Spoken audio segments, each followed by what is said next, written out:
Are you a podcaster? Maybe you've got that big idea and you're looking for a network to join. The multi-award-winning Ozcast Network can get your content to eyes and ears all over the world. Join now for the first month free, and you could be featuring this sound at the beginning of your podcast. Ozcast. Simply head to ozcastnetwork.com for details. Ozcast.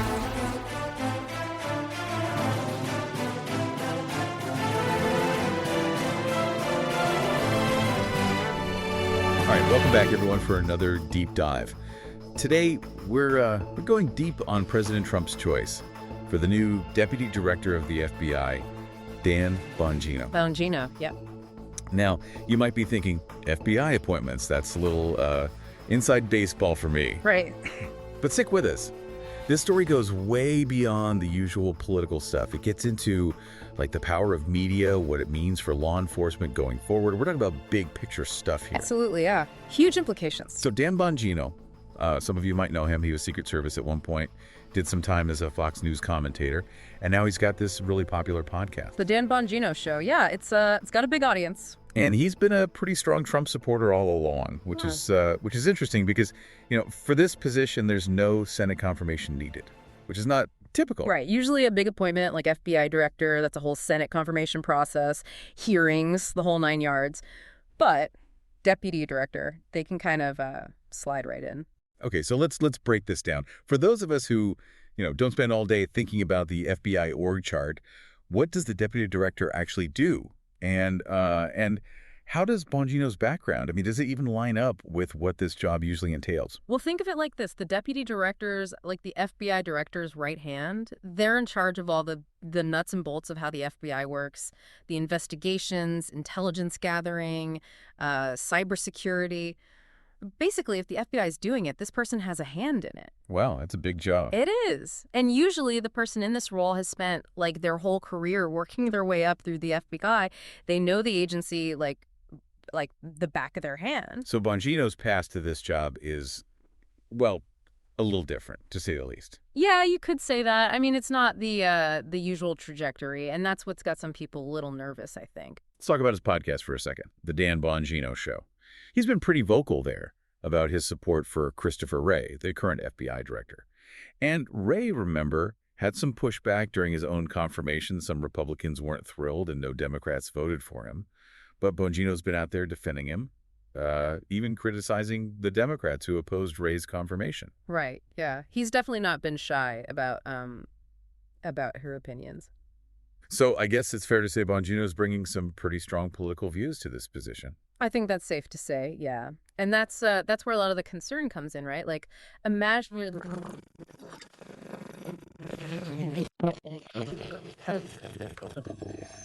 That's going to make some people uneasy. Yeah, I can see that. It raises questions about whether things will be fair, whether there could be bias.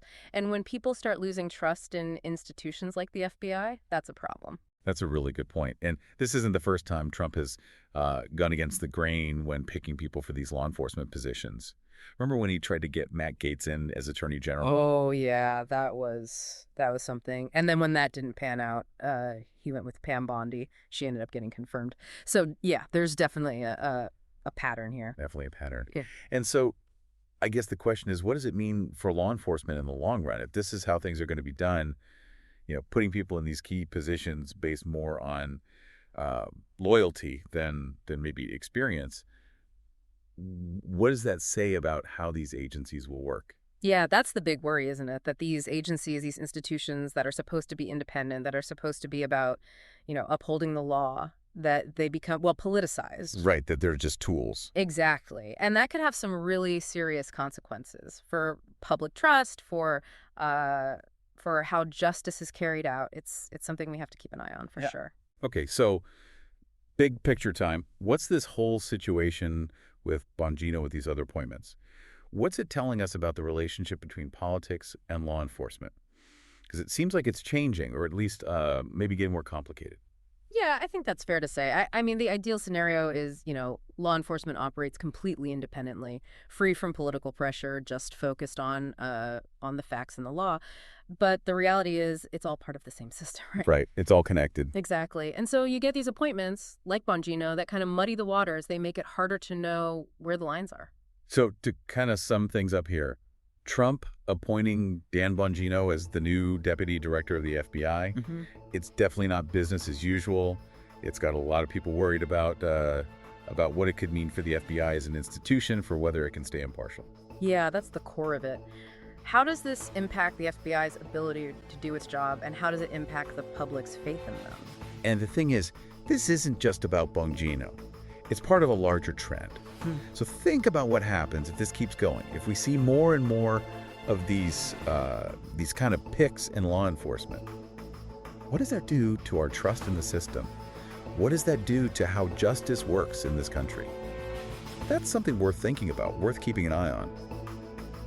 Thanks for joining us for another deep dive. Until next time, stay curious, stay informed, and remember, there's always more to the story than what's on the surface. Absolutely. We'll see you next time. See you later.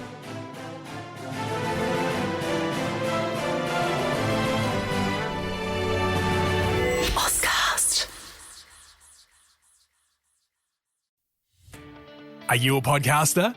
Maybe you've got that big idea and you're looking for a network to join. The multi-award-winning Ozcast Network can get your content to eyes and ears all over the world. Join now for the first month free, and you could be featuring this sound at the beginning of your podcast. Ozcast. Simply head to ozcastnetwork.com for details.